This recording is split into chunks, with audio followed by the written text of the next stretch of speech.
अर्श गुम गुश्ता के कुछ महताब हैं भोपाल में। अर्श गुम गुश्ता के कुछ महताब हैं भोपाल में।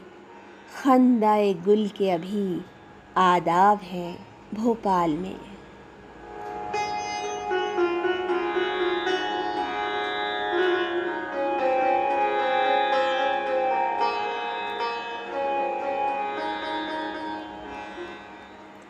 रियासत भोपाल की एक और नायाब इमारत, जिसके सिर्फ बनने की खबर से ही रियासत के लोगों के चेहरे खिल गए एक नई उम्मीद के साथ।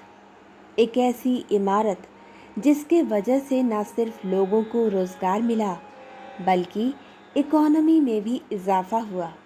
एक ऐसी इमारत जो कि एक अहम कदम था इंडस्ट्रियल डेवलपमेंट की तरफ, और एक ऐसी इमारत जो अपनी हाइट और बनावट के वजह से बहुत मशहूर हुई।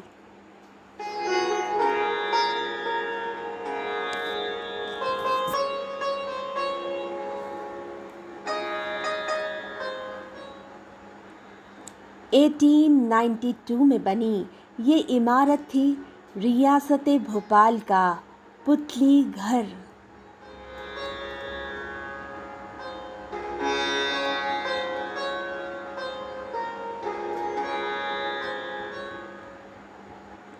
ना तो इसका आँख की पुतली से कोई कनेक्शन है और ना ही कठपुतली के पुतली से। असल में पुतली घर एक फैक्ट्री थी, एक कॉटन मिल, और इस मिल में रुई की गिट्टी बनाई जाती थी और गिट्टी को पुतली कहते थे। इन पुतलियों से धागा बनाया जाता था, इसीलिए इस कॉटन मिल को पुतली घर के नाम से पुकारा जाने लगा।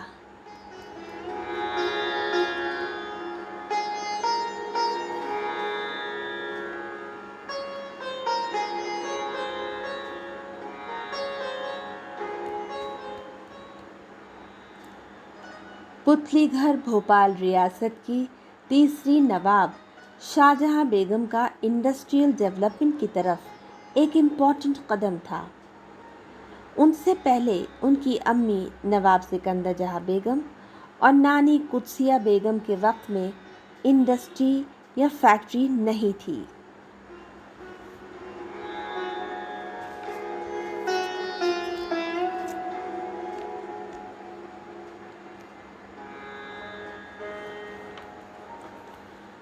अब तक भोपाल रियासत के लोग ज़रूरत के हिसाब से छोटे छोटे धंधे करते थे और उसी में खुश और मुतमईन रहते थे।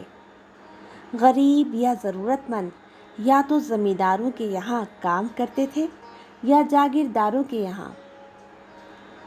रियासत में सरकारी महकमे यानी गवर्नमेंट ऑफिसेस थे, जहाँ पढ़े लिखे काबिल लोग सरकारी नौकरी करके खुशहाली के साथ अपना गुजारा किया करते थे। गुजरते वक्त के साथ आबादी भी बढ़ रही थी। बढ़ती आबादी और बेरोजगारी का चोली दामन का साथ होता है। ऐसे में फैक्ट्री डालना बहुत ज़रूरी था।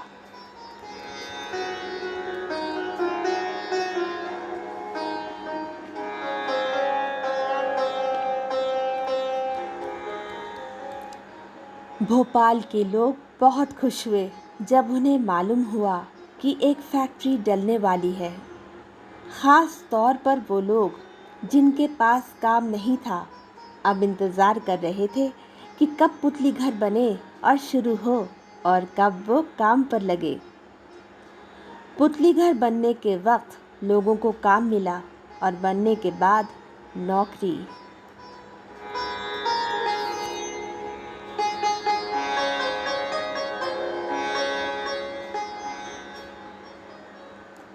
भोपाल में और इंडस्ट्रीज़ के साथ कॉटन मिल की बहुत ज़रूरत थी, और इस ज़रूरत को पूरा करने के लिए बॉम्बे यानी मुंबई से सुल्तान सेठ आए थे कॉटन इंडस्ट्री डालने के लिए।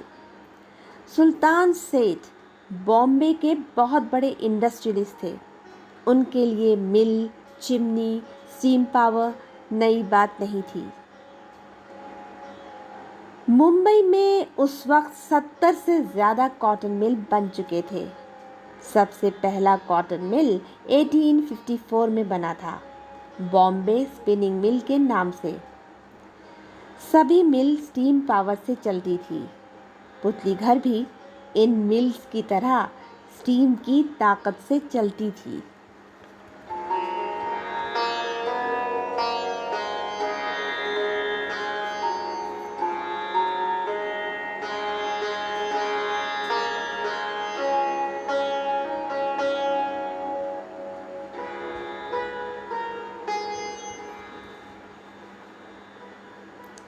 इस इंडस्ट्री को डालने के लिए नवाब शाहजहां बेगम ने शाहजहांबाद के पास बहुत बड़े ग्राउंड को अलॉट किया था। ये मैदान पुराना ईदगाह का मैदान था, मॉडल ग्राउंड के पीछे। इस मैदान को आज सिंधी कॉलोनी के नाम से जाना जाता है। सुल्तान सेठ साहब ने मिल डालने से पहले मस्जिद बनवाई और फिर कॉटन मिल की तामीर शुरू कराई। मस्जिद का नाम सुल्तान सेठ की मस्जिद पड़ गया। ये मस्जिद आज भी पुतली घर के पास सुल्तान सेठ की मस्जिद के नाम से मौजूद है।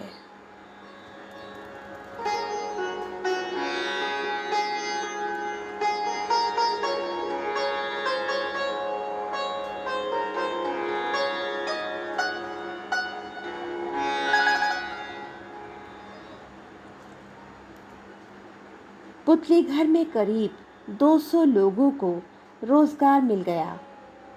उन लोगों का घर यहाँ से मिलने वाली आमदनी से चलने लगा।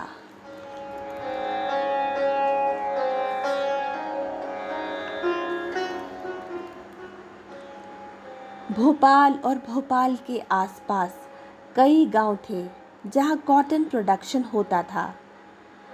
आसपास के गांव से भी रुई यहाँ कॉटन मिल में आया करती थी। इंजन के ज़रिए उसका बिनौला अलग करके बड़े बड़े गट्ठे बांधे जाते थे। इस गट्ठे को बड़े शहरों में बेचा जाता था जहाँ इसका इस्तेमाल ज़्यादा था, जैसे मुंबई। इसके अलावा इस फैक्ट्री में घास की गांठें भी बांधी जाती थी और गेहूं भी पीसा जाता था।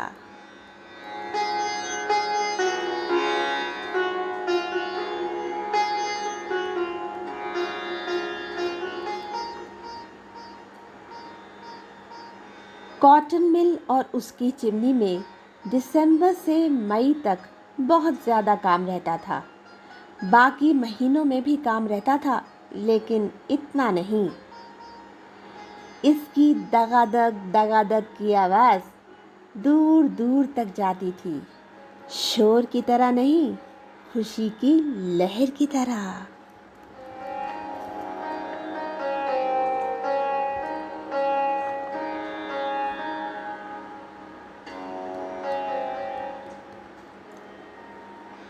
पुतली घर की चिमनी की ऊंचाई भोपाल के लोगों के लिए हैरत अंगेज करिश्मा था। दूर दूर तक इसके चर्चे होते और दूर दूर से लोग इसे देखने आते।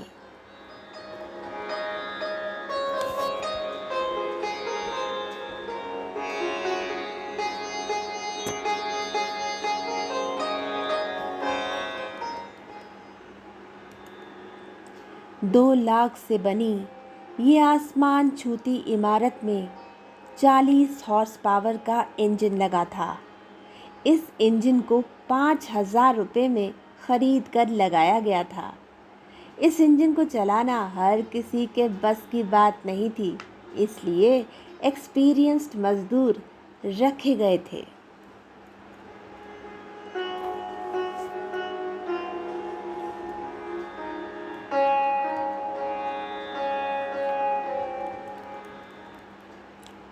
पुतली घर के 2 हिस्से थे।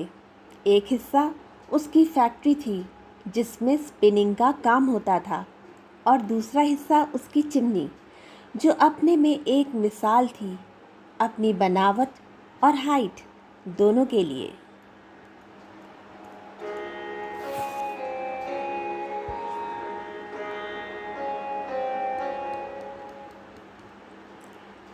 हिंदुस्तान में कॉलोनियल रूल होने के वजह से उसका इंडियन आर्किटेक्चर पर इन्फ्लुएंस लाजमी था।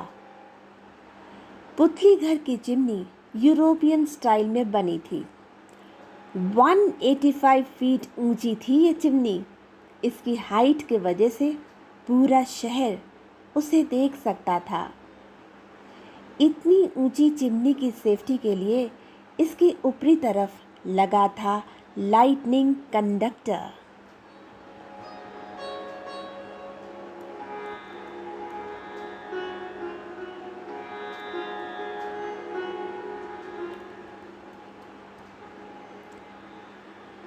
इस चिमनी को बनाने के लिए पत्थर और ईंट दोनों का इस्तेमाल हुआ था। हाइट और स्ट्रेंथ देने के लिए शुरू बेस में पत्थर लगे थे और फिर ईंट का इस्तेमाल। चिमनी में ईंट का इस्तेमाल होता है क्योंकि इसमें पोर्स होते हैं जो हीट एब्जॉर्ब कर लेते हैं।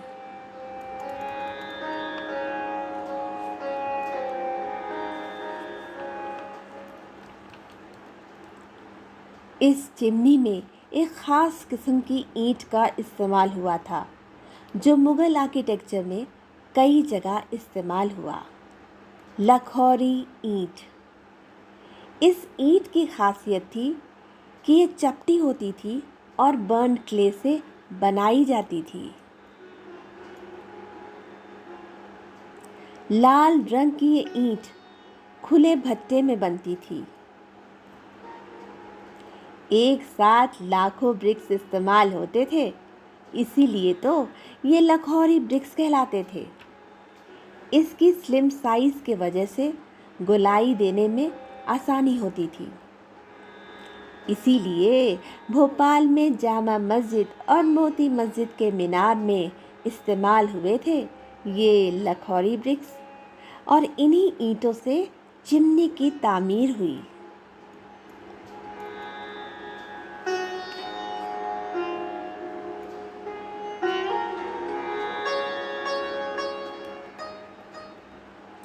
वन 85 फीट ऊंची इस चिमनी के ऊपर जाने के लिए बाहर चक्रधार यानी स्पाइरल जीने थे जो ऊपर की तरफ जाती थी। इन सीढ़ी को देखकर लगता है जैसे बहुत मुश्किल होता होगा ऊपर चढ़ना, क्योंकि ये खुली सीढ़ी थी, पकड़ने के लिए कुछ नहीं था।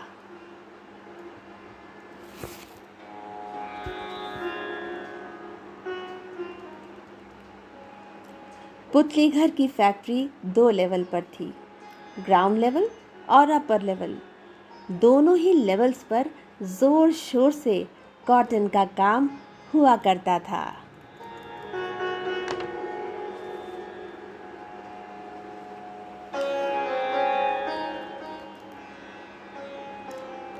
पुतली घर की दगादग की गूंज अपने होने का रोज़ाना पैगाम देती थी। रियासत के लोग जब भी इसे देखते या इसकी आवाज़ सुनते, अपनी नवाब शाहजहां बेगम की तारीफ ज़रूर करते।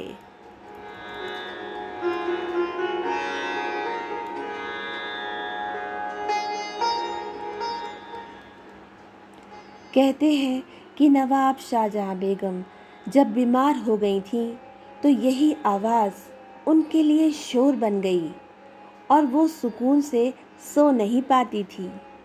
ये आवाज़ उन्हें बेचैन कर देती। 1901 में माउथ कैंसर के वजह से उनकी डेथ हो गई और नवाब शाहजहां बेगम खुद ही इस तगादग से दूर चली गई, बहुत दूर।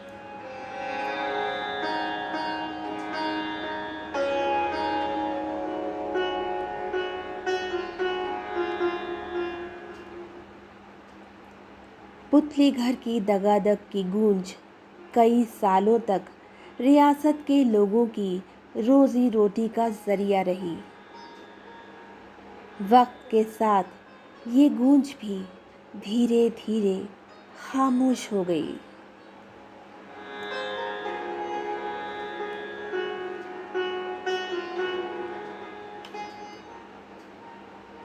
पुतली घर की चिमनी आज भी है, मगर उसकी फैक्ट्री नज़र नहीं आती। ऐसा लगता है कि फैक्ट्री थी ही नहीं। चिमनी के आसपास कुछ पत्थर ही दिखते हैं।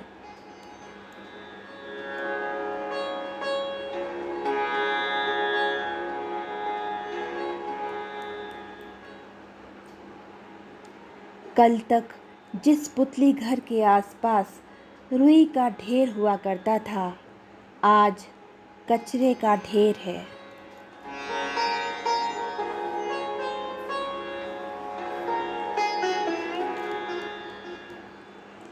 पुतली घर का नाम आज भी लोगों के जुबां पर है, लेकिन महज एक लैंडमार्क, बस स्टैंड की तरह। पुतली घर, पुराना बस स्टैंड।